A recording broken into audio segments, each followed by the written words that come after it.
Howdy, my name is Madison Smith, and today I'm going to be leading you in examining 5 public service announcements that deal with health-related topics. So here's an overview of my presentation. I'm talking about 2 media spots on drugs, one on heart health and stroke, one on AIDS, and one on smoking. But first, I want to go over a quick review of some applicable concepts. So the idea of a 30-second ad is that ad designers have a short amount of time to catch the audience attention and make a lasting impact. So the following are some PSA tactics and design considerations. So stereotypes, association, demonization, code word, and also the components of the ad. What are you going to place in your ad? So visual image, visual text, music sounds, color, and voiceover. So we're also going to be talking about McGuire's communication persuasion matrix, looking at input communication variables, as well as output persuasion steps. We're also going to focus mainly on the input communication variables. So the first PSA we have is just a phase. How are your girls? Stacy's good. Maggie, she's just gotten so angry. I don't know any of her new friends. And we found out she's gotten into drugs.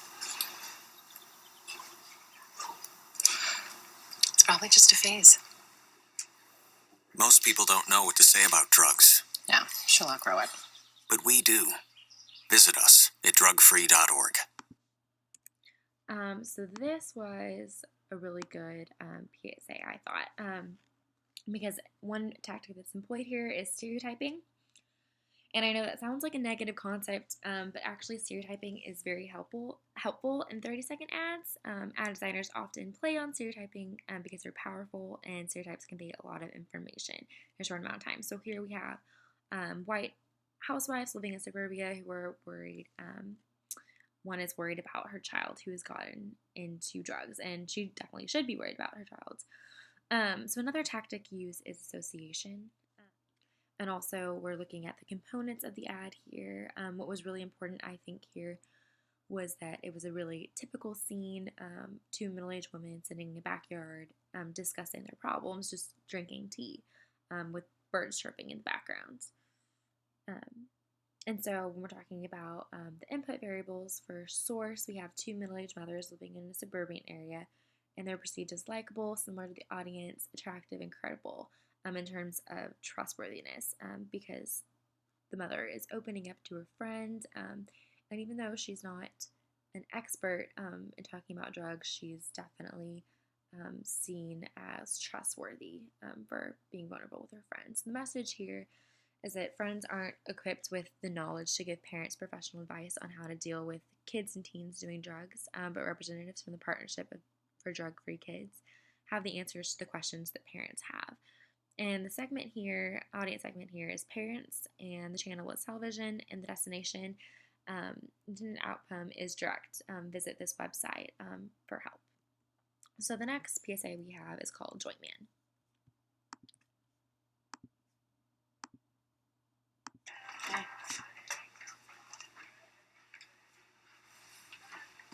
Dad, what are you doing? What am I? A burrito? No. A larva? A larva? No. I'm a joint. Actually, you're a little too fat to be a joint. So you know about joints? There's no wrong way to talk to your kids about drugs. Need help? Get help. Visit our website at drugfree.org. So this PSA also utilized stereotyping here with the awkward, goofy dad who's worried about talking to his daughter about serious issues. There's also an association with a white, long shape of a man rolled up in a blanket to be associated with a joint. And for component of ad, the components of this ad, I thought that the visual text was really important, that there's no wrong way to talk to your kids about drugs. It was also read by a male voiceover, so this kind of guarantees that you either heard it or you saw it when viewing this PSA. So for source, we have a teenage girl and a middle-aged dad, and both are perceived to be likable, attractive, similar to the audience, and credible. The daughter is perceived as credible because she's in a room, studying for school, and the dad is seen as credible through his use of humor, and this increases his trustworthiness and persuasion to the audience. The message here is there's no wrong way to talk to your kids about drugs, but it's important that parents do talk to your kids. The audience segment is parents. It aired on television, and the destination is the inoculation approach to inoculate the receiver of the message with small doses of attacking arguments. So parents might hear that there is a wrong way to talk to your kids about drugs, but this PSA is really advocating that it's more important to just talk to your kids about it. There is no wrong way to talk to them about it. And so the next PSA we have to talk about is ceiling crasher.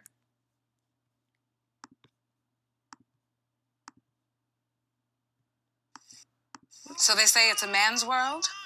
I don't see anybody's name on it.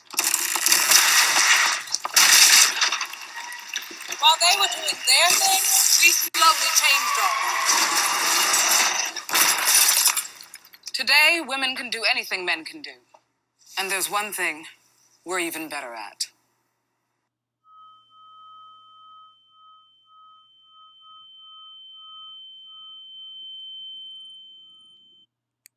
Now, I really liked that PSA because it's definitely pretty unique, and it conveys a story. We saw the same woman in a variety of scenes, and she is moving through time. It also contains stereotyping and bringing unity to women who want to advance socially and professionally and have the same abilities as a man. It also plays on gender, association to heart disease, and stroke. And for the components of the ad, I definitely thought the visual imagery was really important, as well as the sound of the woman crashing through the ceiling, and also the flat line when she was dying because of heart disease or stroke. So for the input variables, the source we have here is an African American woman who is perceived as attractive, credible, similar to the audience, and likable. She is credible because of her experience, and she is similar to the audience in attitudinal similarity. And so the message here relies on kind of a consensus and unity appeal, uniting with women. The message is that heart disease and strokes are not just a man's problem. They affect women too. 1 in 3 women die from these health conditions, so it's important that we pay attention to this threat. So the audience is women over 25 who are more susceptible to this threat, and this PSA aired on television, and the intended outcome is prevention and cessation. PSA asks women to find out how they can make changes in their lives to help prevent these health issues. So the fourth PSA we have is called Hallway and Warning. It's pretty graphic, so watch out for that, or maybe fast forward 30 seconds if you're not comfortable with it.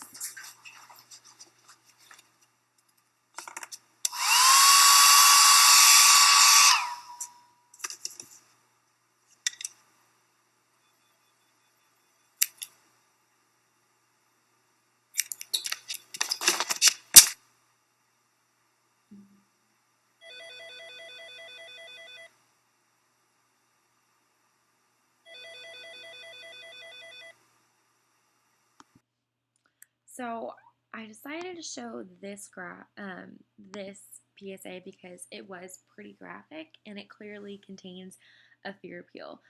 There's also an association made here between nakedness, bad decisions, death, and AIDS. And for the components of the ad, it was really important to read this visual text. Why do we make bad decisions when we're naked? This is when the association kind of comes into play. So for the input variables here, we have the source is a brunette woman in her early 20s. She's seen as attractive and as similar to the audience based on her age. So the message is unprotected sex is a bad decision, and it can have deadly consequences such as AIDS. This message is clearly operating as a fear appeal.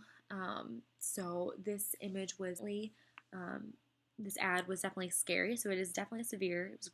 It was gory, showing someone dying through scissors. And for threat susceptibility, because of our age as students, we are more susceptible to this threat, and also with more similar behaviors, we could be more susceptible to this threat as well. There is a solution. Visit the website, and the concept of efficacy, this is an easy solution to adopt. But the problem is that this PSA isn't very specific in its message delivery. Um, you really have to be motivated to read the visual text to make that association with nakedness and bad decisions and AIDS.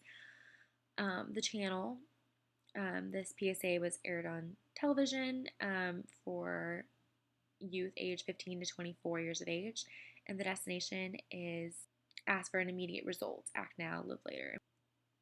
So then our last one we have to look at is every cigarette is doing you damage.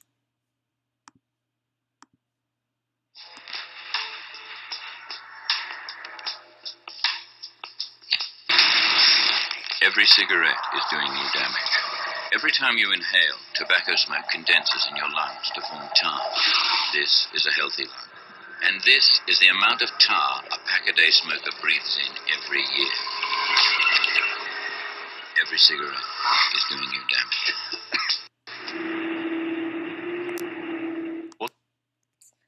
All right, so I showed this one because it was also a fear appeal, but it wasn't quite as graphic as the last one.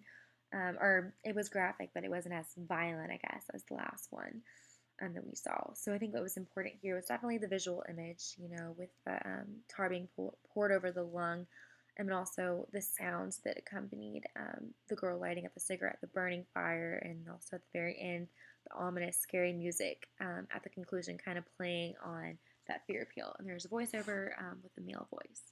So for the input variables, we have a teen girl as a source and a male voiceover as a source. And we also can kind of consider the surgeon or doctor to be a source, and some might even perceive this character to be the male voiceover, them to be the same person. And obviously the surgeon doctor is going to have be very credible and be an expertise, so we can really trust him in what he's saying. So the message here is that every cigarette is doing you damage, and it clearly operates as a fear appeal, and the image was definitely severe. Based on your behaviors, if you're a smoker or not, you're going to be more susceptible to this threat. The response efficacy, there is a solution, but the solution is to quit smoking. And so this is really hard for those that are smokers. So the audience is adult smokers. The channel, it was aired on television again. And destination, intended outcome is direct for adult smokers to quit smoking. So lastly, I said I was going to talk about the output persuasion steps. So I want to talk about the third step, which is recall. And this is the hardest step. I want to do an activity to kind of test your recall. So I'm asking you to get out a sheet of paper and pause on the next slide for about 2 minutes and think about each PSA for about 25 seconds each. For each picture, list what you can recall about the PSA, including the name, and then at the end of this activity, count up the number of things that you recalled for each picture or PSA. So please pause on this slide for about 2 minutes. So for conclusions, we just discussed 5 health communication campaigns in relation to the tactics used and the McGuire input variables. So what to remember? A campaign designer's goal is to get the intended audience through all the steps of the output persuasion steps, from exposure to the message to continued behavior. And as was evidenced from the activity, one of the hardest parts is recall. I know that activity was testing your recall right after you were exposed to the message, but I just wanted that activity to kind of demonstrate how hard recall was. So a campaign designer can control the following: source, message, and channel. So think about the PSAs that you just watched and which ones were effective to you, and ask yourself why. And so there are my sources. Thank you to those. And lastly, thank you so much for viewing my presentation.